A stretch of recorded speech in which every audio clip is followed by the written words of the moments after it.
নমস্কার, আপনারা দেখছেন সময় কলকাতা। সময় নিউজ নিয়ে রয়েছে আমি সৈকত। চোখ রাখবো বিস্তারিত খবরে। মধ্যমগ্রামে শুভেন্দু অধিকারীর আত্মসহায়ক চন্দ্রনাথ রথ হত্যাকাণ্ডের তদন্তে গতি বাড়ালো সিবিআই। বৃহস্পতিবার বারাসাতের 11 নম্বর রেলগেট সংলগ্ন এলাকা ঘুরে দেখলেন 6 সদস্যের বিশেষ প্রতিনিধি দল। উদ্ধার হওয়া পরিত্যক্ত মোটর বাইকে স্থান পরিদর্শনের পাশাপাশি করা হয় 3D ভিডিওগ্রাফিও।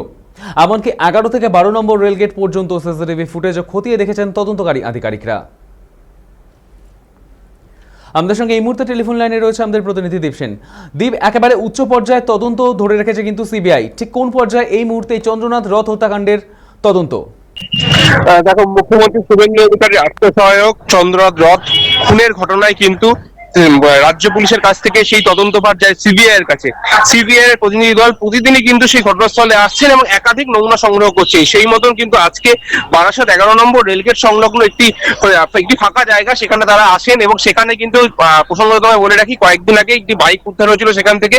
এই খুনের ঘটনার ব্যবহৃত বাইক, সেটাই অনুমান করেছিল পুলিশ, এবং সেই বাইক যেখান থেকে উদ্ধার হয়েছিল নাম্বার প্লেট ইন বাইক, সেইখানে কিন্তু আসেন আজকে সিবিআই এর প্রতিনিধি দলরা।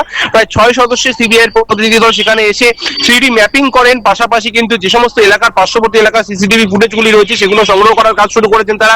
পাশাপাশি স্থানীয় মানুষের সাথে তথ্য প্রমাণ সংগ্রহের কাজও শুরু করেছেন এবং ইন্টারোগেশন করছেন স্থানীয় মানুষের সাথে। পাশাপাশি তোমাকে বলে রাখি, এই যে খুনের ঘটনায় এখনো পর্যন্ত কিন্তু মোট একটি 4 চাকা এবং 2টি বাইক উদ্ধার হয়েছে, এবং এর সাথে কি আরো কোনো গাড়ি ইনভলভ আছে কিনা এই খুনের ঘটনায় সেটাও যেমন খতিয়ে দেখছে। পাশাপাশি কিন্তু যে গ্রেপ্তারির সংখ্যা, সেই গ্রেপ্তারির সংখ্যা কিন্তু আরো বাড়তে পারে, কারণ এদের যে ইন্টারোগেশন, যে 3 জনকে আগে গ্রেপ্তার করেছিল পুলিশ, তাদের সাথে ইন্টারোগেশন করে সিবিআই কিন্তু আরো তথ্য সূত্র মারফত যারা জানা যাচ্ছে আরো কয়েকজনের নাম খুঁজে পাচ্ছেন তারা, এবং তাদের সাথেও পরবর্তীকালে তাদের হেফাজতে নেওয়ার বন্দোবস্ত করছে সিবিআই। সৈকত, ধন্যবাদ দীপ।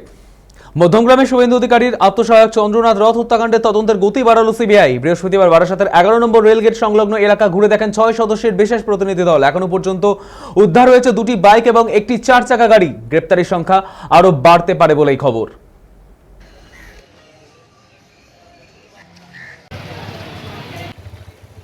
আমি জিজ্ঞাসা করেছিলাম, ওনারা বললো আমরা সিবিআই থেকে এসেছি, আপনাদের আউটারের ক্যামেরাটা একটু আমরা চেক করবো, তো আমরা দেখাবো। ওনারা বাইরে গেছে, যে দেখাবে সে এসছে, এবার দেখানো হবে।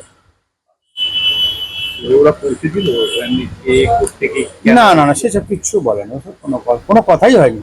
জাস্ট আমি জিজ্ঞাসা করে ওনারা বললো আমরা সিবিআই এর লোক।